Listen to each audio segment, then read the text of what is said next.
ध्रुव जी महाराज थोड़े बड़े हुए। देखिए सुनीति मैया इतने बड़े राजघराने की पत्नी होकर भी जंगल में अपना समय काटती थी। एक बार की बात है, ध्रुव जी महाराज भ्रमण करते करते अपने राज्य में पहुंच गए। और जब राज्य में गए ना तो वहां पर जाकर देखा कि उत्तानपाद जी महाराज अपने छोटे पुत्र उत्तम को गोदी में बैठाकर खिला रहे थे। जैसे ध्रुव जी महाराज ने देखा कि मेरा छोटा भाई पिता की गोदी में बैठा हुआ है, ध्रुव जी महाराज के मन में ये भाव प्रकट हुआ कि क्यों ना मैं भी पिता की गोदी में जाकर बैठ जाऊं। दौड़े दौड़े गए और जैसे पिता की गोदी में बैठने लग जाते हैं, उसी समय छोटी मैया आती है, सुरुचि मैया। सुरुचि मैया आई और ध्रुव जी का हाथ पकड़ा और नीचे पटक दिया। अरे ध्रुव, अभी तुम इस पिता की गोद में बैठने के सच्चे अधिकारी नहीं हुए हो। अगर तुम अपने पिता की गोद में बैठना चाहते हो तो जाओ सबसे पहले भगवान का भजन करो। और जब भगवान प्रसन्न हो जाए तो उनसे वरदान मांगना। और वरदान भी कौन सा? भगवान से यही वरदान मांगना कि मुझे सुरुचि के गर्भ से जन्म मिले। जब तुम मेरे गर्भ से बाहर आओगे ना तब जाकर तुम पिता की गोद में बैठ पाओगे, नहीं तो अभी तुम्हारा अधिकार नहीं है कि तुम पिता की गोद में बैठ जाओ। ध्रुव जी महाराज ने जब ऐसी बात सुनी तो ध्रुव जी महाराज रोने लगे, विलाप करने लगे। दौड़े दौड़े अपनी मैया के पास में गए। मैया ने पूछा, बेटा ध्रुव, अरे तुम रो क्यों रही हो, क्या बात है? ध्रुव जी कहते हैं कि मैया आज मैं राज्य में गया था, मैंने देखा कि छोटा भाई पिता की गोद में बैठा हुआ है। मैंने भी सोचा कि मैं पिता की गोद में बैठ जाऊं, लेकिन मैया छोटी मैया ने मेरा हाथ पकड़ लिया और मुझे नीचे पटक दिया, लेकिन मुझे पिता की गोद में बैठने नहीं दिया। और ये भी कहा है कि अगर तुम गोदी में बैठना चाहते हो तो भगवान का भजन करो। जब भगवान प्रसन्न हो जाए तो उनसे वरदान मांगना कि सबसे पहले मुझे छोटी मैया के गर्भ से जन्म मिले। सारी बात बता दी महाराज। जब मैया ने ऐसी बात सुनी ध्रुव जी के मुखारविंद से, मैया रोने लगी। लेकिन मैया ने सोचा कि अगर मैं ध्रुव के सामने रोने बैठ गई तो ये नन्हा सा बालक है, अपने दिल पर बात ले जाएगा। सुनीति मैया कहती है, बेटा ध्रुव कोई बात नहीं, तेरी मैया ने ठीक ही कहा है, लेकिन बेटा तेरी माँ ने एक बात गलत की है, तू उसको सही कर ले। तू भगवान का भजन तो करना। तेरी मैया ने कहा है ना कि जा भगवान का भजन कर। तेरी मैया ने ठीक ही बात कही है। तू जाकर जंगल में भजन तो करना, लेकिन इस पिता की गोदी में बैठने के लिए भजन मत करना। तो उस परम पिता की गोद में बैठने का प्रयत्न कर जिस गोद में ना तेरे पिता बैठ पाए, ना तेरे दादा बैठ पाए, ना दादा के पिता बैठ पाए। तो उस गोदी में बैठने का प्रयत्न कर। अरे इस गोदी, ये जो गोदी है ना, तो ये तो सांसारिक रूपी गोदी है। इस गोदी में तो तू एक दिन बैठ ही जाएगा, लेकिन उस परम पिता की गोद में बैठने का प्रयत्न कर। उसके लिए भजन कर कि वो तुझे प्राप्त हो जाए, वो तुझे दर्शन दे दे। ध्रुव जी महाराज ने जब माँ की बात सुनी, और माँ ने भी, देखिए ऐसी कौन सी माँ होगी जो अपने बेटे को जंगल में विदाई दे देगी कि जाओ तुम जंगल में जाकर भजन करना। हाँ, ऐसी कौन सी माँ होगी? आजकल की माएं और माता पिता ऐसे हैं कि बच्चों को उतना ही ज्ञान देते हैं जितने में उनके पेट भरने की पूर्ति हो जाए, बस इतना ही ज्ञान देते हैं। लेकिन धन्य है वो सुनीति मैया जिन्होंने ध्रुव जी जैसा पुत्र को जन्मा। और धन्य है ध्रुव जी महाराज जो माँ ने एक शब्द कहा कि बेटा तुझे भजन करना है, और उस परम पिता की गोद में बैठने के लिए भजन करना है। लेकिन ध्रुव जी महाराज ने बात नहीं टाली, चले गए भजन करने के लिए जंगल में निकल कर। देखिए जब धर्म के मार्ग पर जब व्यक्ति चलता है ना तो मार्ग में कई कांटे भी आते हैं। आप लोगों ने देखा होगा, जैसे कहीं पर भी धर्म के कार्य हो तो व्यवधान आते ही आते हैं, चाहे वो छोटा सा कार्य हो चाहे वो बड़ा कार्य हो, लेकिन व्यवधान आते ही आते हैं महाराज। तो जब ध्रुव जी महाराज जंगल में भगवान की भक्ति प्राप्त करने के लिए निकले ना, तो मार्ग में उन्हें कई व्यवधान मिले। बहुत से लोगों ने रोका भी कि बेटा ध्रुव, अरे अभी तो तुम छोटे हो, तुम्हारे खेलने कूदने के दिन है, खेलने कूदने के दिन है, और तुम होके भगवान का भजन करने चले हो। अरे जाओ, जंगल से लौट जाओ अपने घर को।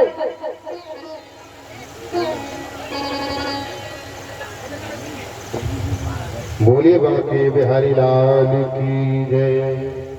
और ये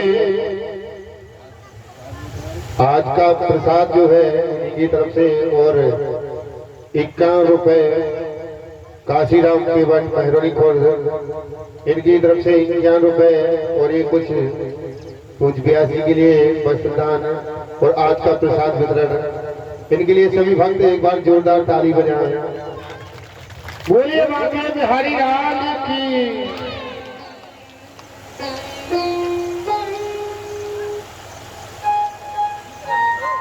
बोलिए भक्त वत्सल भगवान की। तो आज जब ध्रुव जी महाराज जंगल में गए, तब जंगल में नारद जी मिल गए। देखिए, जब जंगल में नारद जी मिले ना, तो नारद जी ने जब ध्रुव जी महाराज को देखा तो ध्रुव जी से कहा, अरे बेटा ध्रुव, अरे तुम्हें नन्हे से होकर जंगल में क्या कर रहे हो? ध्रुव जी ने कहा, नारद जी, मैं भगवान की भक्ति प्राप्त करने के लिए आया हूँ, उनके दर्शन करने के लिए आया हूँ, मैं उनके दर्शन करना चाहता हूँ। नारद जी ने कहा, बेटा ध्रुव, अरे तुम कितने से हो और तुम भगवान को प्राप्त करने चले? अरे अभी तुम्हारे खेलने कूदने के दिन है, जाओ अपने राज्य में लौट जाओ, मैं तुम्हारे पिता से कहकर तुम्हें राजगद्दी दिला दूंगा, तुम चिंता मत करो।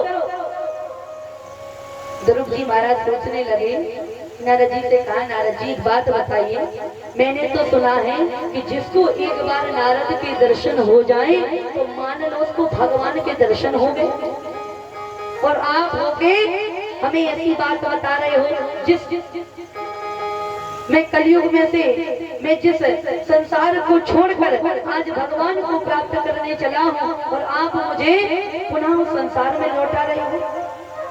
मैं उस संसार में जाना नहीं चाहता हूँ, मैं भगवान की भक्ति करना चाहता हूँ, दर्शन करना चाहता हूँ। नारद जी ने कहा, बेटा ध्रुव, अगर तुम ऐसे तपस्या करोगे ना तो तुमको हजारों वर्ष बीत जाएंगे, लेकिन तुम्हें भगवान के दर्शन नहीं होंगे। मैं तुम्हें एक मंत्र देता हूँ और तुम उस मंत्र का जाप करते रहना, जितना तुम उस मंत्र का जाप करोगे उतनी जल्दी भगवान तुम्हें दर्शन दे देंगे। कौन सा मंत्र दिया? ओम नमो भगवते वासुदेवाय, ओम नमो भगवते वासुदेवाय।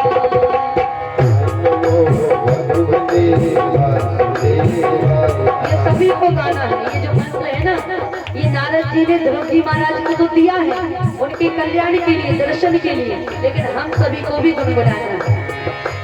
ओम नमो भगवते वासुदेवाय, ओम नमो भगवते वासुदेवाय, ओम नमो भगवते वासुदेवाय, ओम नमो भगवते वासुदेवाय।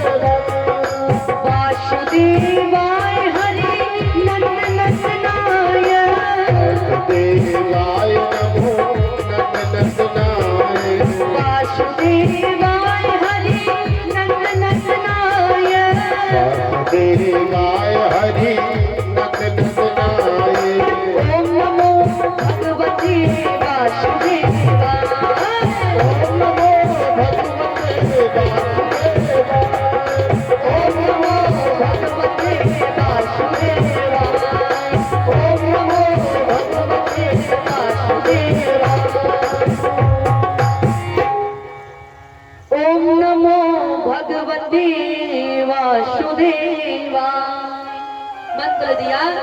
नारद जी ने के बेटा तुम इस मंत्र का जाप करना। अब नारद जी वहाँ से मंत्र देकर चले गए। अब ध्रुव जी महाराज एक टांग पर खड़े होकर कई कई दिनों तक भजन कर रहे हैं, कैथा बेर खाते हैं और निरंतर भगवान का ध्यान चल रहा है। एक टांग पर खड़े और मंत्र कौन सा चल रहा है? यही ओम नमो भगवते वासुदेवाय, ओम नमो भगवते वासुदेवाय। मंत्र का जाप करते करते कई दिन बीत गए, 6 दिवस बीत गए। लेकिन ध्रुव जी महाराज ने देखा कि भगवान मेरी भक्ति से अभी प्रसन्न नहीं हुए। अब तो ध्रुव जी महाराज ने जो 6 दिन भजन कर रहे थे, कैथा बेर खाकर जो दिन निकाले, अब ध्रुव जी महाराज ने और अपनी भक्ति बढ़ा दी। जो कैथा बेर खाते थे वो कैथा बेर खाना भी छोड़ दिया। जल पीते हैं और निरंतर भगवान का ध्यान कर रहे हैं, भजन कर रहे हैं और मंत्र का जाप चल रहा है। ओम नमो भगवते वासुदेवाय, ओम नमो भगवते वासुदेवाय। इस मंत्र का जाप करते करते 10-15 दिन बीत गए महाराज। अब तो ध्रुव जी महाराज ने देखा कि इतने दिन बीतने के बाद में भी अभी भी भगवान मेरी भक्ति से प्रसन्न नहीं हुए। तब ध्रुव जी महाराज ने जल पीना भी बंद कर दिया। अब सिर्फ ध्रुव जी महाराज अपनी श्वास लेते हैं, निरंतर अपनी श्वासों पर भगवान का नाम चल रहा है। ओम नमो भगवते वासुदेवाय, ओम नमो भगवते वासुदेवाय। श्वास को ले रहे हैं, नाम चल रहा है, ध्यान में डूबे हुए हैं। लेकिन कई दिन बीत गए महाराज, महीना भर बीत गया। देखा ध्रुव जी महाराज ने कि अभी भी भगवान प्रसन्न नहीं हुए। तब तो ध्रुव जी महाराज ने अपनी श्वासों को भी लेना बंद कर दिया कि अब तो भगवान मुझे दर्शन देंगे ही देंगे। जब श्वासों को ध्रुव जी महाराज ने रोका ना तो देवी देवता घबरा गए महाराज। देवी देवता घबरा गए और दौड़े दौड़े ब्रह्मा जी की शरण में गए। ब्रह्मा जी से जाकर कहा भगवान कुछ उपाय करिए, नहीं तो आज ये ध्रुव जी महाराज ने अपनी श्वासों को रोक लिया है और हमारी जो देवी देवताओं की सांसें हैं सारी रुकने लगी। अगर कुछ क्षण और रोक ली ना ध्रुव जी महाराज ने श्वास तो हम लोगों की मृत्यु हो जाएगी, कुछ उपाय करिए। तब ब्रह्मा जी भगवान की शरण में गए, प्रभु से जाकर कहा प्रभु आप ध्रुव जी को दर्शन क्यों नहीं देते? तब भगवान कहते हैं ब्रह्मा जी ध्रुव मेरा एक ऐसा भक्त है जिसने खाना पीना तो सही है छोड़ना, लेकिन उसने तो अपनी श्वासों को लेना भी छोड़ दिया। ऐसे भक्त को मैं दर्शन देने नहीं जाता हूँ, ऐसे भक्त के मैं स्वयं दर्शन करने जाता हूँ और मैं स्वयं ध्रुव जी महाराज के दर्शन करने जाऊंगा। धन्य है वो ध्रुव और धन्य है उसकी माँ, जिस माँ ने अपने हृदय पर पत्थर रखकर जंगल में तपस्या करने के लिए ध्रुव को विदाई कर दी। मैं दर्शन करने जाऊंगा।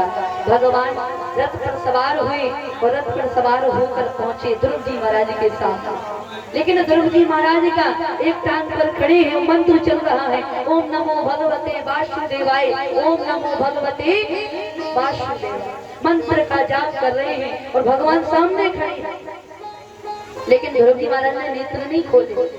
भगवान ने देखा कि ध्रुव ऐसे नेत्र नहीं खोलेगा, कुछ ना कुछ तो करना पड़ेगा। तब भगवान ने जो ध्रुव जी महाराज के हृदय में प्रभु की छवि दिखाई दे रही थी उस छवि को दूर कर दिया। और जैसे ही प्रभु की छवि ध्रुव जी महाराज के हृदय से दूर हुई महाराज, तो ध्रुव जी महाराज घबरा गए कि मेरे प्रभु के दर्शन मेरे हृदय में हो रहे थे और ये हृदय से प्रभु मेरे दूर कहाँ चले गए। और नेत्र खोल दिए घबरा कर। और जैसे ही नेत्र खोले तो देखा कि आज जगत को चलाने वाले जगत पालनहार आज मेरे मुरलीधर सामने खड़े हैं। बोलिए बंसी वाले की। सामने खड़े हैं प्रभु। ध्रुव जी महाराज ने देखा तो इनकी बोली ये उखाड़ नहीं पाए, कुछ बोल नहीं पा रहे हैं। भगवान ने शंख लिया तो ध्रुव जी महाराज के गालों पर लगा दिया और जैसे ही गालों पर लगाया उसी समय ध्रुव जी महाराज की बोली उखड़ पड़ी, चरणों में गिर गए, चरण पकड़ लिए। अरे प्रभु आपने आने में बहुत समय लगा दिया। प्रभु कहते हैं मांगो ध्रुव तुम क्या चाहता है। ध्रुव जी कहते हैं प्रभु मुझे आपके दर्शन प्राप्त हो गए, इससे बड़ी बात और क्या हो सकती है। भगवान कहते हैं बेटा ध्रुव, मैं जानता हूँ कि तुम मेरी गोदी में बैठने के लिए तुमने मेरा नाम लिया है, भक्ति की। मैं तुम्हें वचन देता हूँ कि जब तुम्हारा समय पूर्ण हो जाएगा तो मैं स्वयं तुमको लेने के लिए आऊंगा। अभी तुम जाओ और जाकर अपने राज्य में राज्य करो। तब ध्रुव जी महाराज अपने राज्य में जाते हैं और कई वर्षों तक अपने राज्य में राज्य किया। और जब इनका समय आया तब भगवान स्वयं लेकर ध्रुव जी महाराज को अपने धाम को गमन करते हैं। बोलिए ध्रुव जी महाराज की जय हो। अपने धाम को, प्रभु के धाम को गमन ध्रुव जी महाराज की। अब यहाँ पर सुंदर कथा का और भी पार्श्वदेव जी महाराज कहते हैं कि राजा ध्रुव जी महाराज के बाद में प्राचीतक दक्ष हुए और इन्हीं प्राचीतक दक्ष के बाद में ध्रुव जी का वंश आगे नहीं बढ़ा। अब जब ध्रुव जी का वंश आगे नहीं चला तो प्राचीतक दक्ष को समझाने के लिए आए ब्रह्मा जी और प्रियव्रत को बुलवाया गया कि भैया तुम आओ और तुम जाकर विवाह कर लो, क्योंकि ध्रुव के बाद में हमारा वंश आगे नहीं बढ़ा है और तुम्हें विवाह करना पड़ेगा।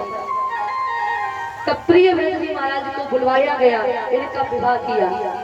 विश्वकर्मा की पुत्री बृहस्पति जी के साथ में इनका विवाह किया गया। अंगृध्व आदि पुत्र उत्पन्न हुए। अंगृध्व जी का विवाह पूर्वचिति नाम की अप्सरा से हुआ। उनके नाभि आदि 9 पुत्र उत्पन्न हुए। नाभि जी का विवाह मेरू जी के साथ में हुआ। लेकिन कहा है कि मेरू जी के यहाँ पर कोई संतान नहीं थी। तब इन्होंने यज्ञ भगवान का तप किया। यज्ञ भगवान आए दर्शन देने के लिए। तब इन्होंने कहा कि हमें प्रभु के समान कोई पुत्र दीजिए। तब यज्ञ भगवान कहते हैं देखिए मैं प्रभु के समान पुत्र तो आपको नहीं दे सकता हूँ, लेकिन हाँ मैं तुमको वचन देता हूँ कि प्रभु स्वयं तुम्हारे यहाँ पर पुत्र रूप में प्रकट हुए। तब भगवान इनके यहाँ पर पुत्र रूप में आते हैं जिनका नाम था ऋषभदेव जी महाराज। बोलिए ऋषभदेव जी महाराज की जय हो। और यही ऋषभदेव जी महाराज जैन धर्म के प्रवक्ता भी कहे गए। ये जैन धर्म के प्रवक्ता भी है। और इन ऋषभदेव जी महाराज का विवाह इंद्र की पुत्री जयंती के साथ में विवाह हुआ। तो जयंती के द्वारा इनके 100 पुत्र उत्पन्न हुए और 100 पुत्रों में से जो मुख्य पुत्र थे, ज्येष्ठ पुत्र थे, उनका नाम था भरत। क्या नाम था? भरत। हमने आपको थोड़ा पीछे से बता दिया। उनका नाम था भरत जी महाराज। बोलिए भरत महाराज की जय हो। भरत महाराज हुए। एक बार की बात है, ऋषभदेव जी महाराज अपने सारे पुत्रों को बैठाकर ज्ञान दे रहे थे। कैसा ज्ञान दे रही थी कि देखो बेटा ये जो हमें शरीर मिला है ये ऐसे गंवाने के लिए नहीं मिला है। ये हमें शरीर मिला है घोर तप करने के लिए मिला है। अगर व्यक्ति को शरीर ऐसे ही गंवाने के लिए मिला है ना, तो देखिए जीव जंतु जितने होते हैं, पशु पक्षी, वो भी खाते पीते हैं। जैसे हम खाते पीते हैं तो वो भी खाते पीते हैं। तुम सोते हो तो पशु पक्षी भी सोते हैं। अगर मनुष्य तन खाने पीने सोने के लिए मिला है तो बताइए पशु पक्षी में और आप लोगों में क्या फर्क रह जाएगा? मनुष्य में और पशु पक्षी में क्या फर्क रह जाएगा? पशु पक्षी भी खाते हैं, बाल गोपाल उनके भी होते हैं और मनुष्य के भी होते हैं। अगर मनुष्य तन पाकर व्यक्ति ऐसे ही जीवन बर्बाद कर दे तो पशु पक्षी की भांति लोग जी रहे हैं। वो भी जी रहे हैं, वो भी खाना पीना करते हैं, लोग भी खाते पीते सो जाते हैं। यही तो काम है लोगों में। सुबह उठे, बढ़िया स्नान किए, खाया पिया, काम किया और रात्रि के समय आए सो गए। सुबह फिर उठे तो फिर झाड़ू पोछा बर्तन, फिर खाया पिया, फिर रात्रि हुई सो गए, फिर उठे फिर वही काम। यही तो कार्य चलता हुआ आ रहा है। रुका है क्या कार्य? व्यक्ति ज्यादा से ज्यादा समय अपने परिवार और अपने बच्चों को देता है। 24 घंटे होते हैं व्यक्ति के पास में एक दिन में। 24 घंटे में से 1 घंटा बराबर भगवान की पूजा नहीं कर सकते कोई लोग। 24 घंटे में से 23 घंटे परिवार में बिता देंगे, उन्हें अच्छा लगेगा, 23 घंटे भी कम पड़ जाएंगे। और अगर 1 घंटा भगवान की पूजा करने के लिए कह देना तो 1 घंटा भारी होता है व्यक्ति के लिए। 1 घंटा, अरे 1 घंटे में तो मर जाएगा, आधा घंटा होता तो कितना अच्छा होता। चलो भैया आधा घंटा करो, लेकिन व्यक्ति सोचता है आधे घंटा 30 मिनट कौन बैठेगा भगवान के सामने, कौन झुंझुना बजाए भगवान के सामने। काश 15 मिनट मिले हो।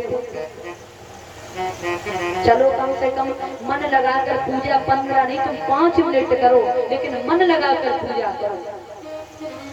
आजकल के लोग भी बड़े विचित्र हैं महाराज। कैसे लोग हो गए पता है?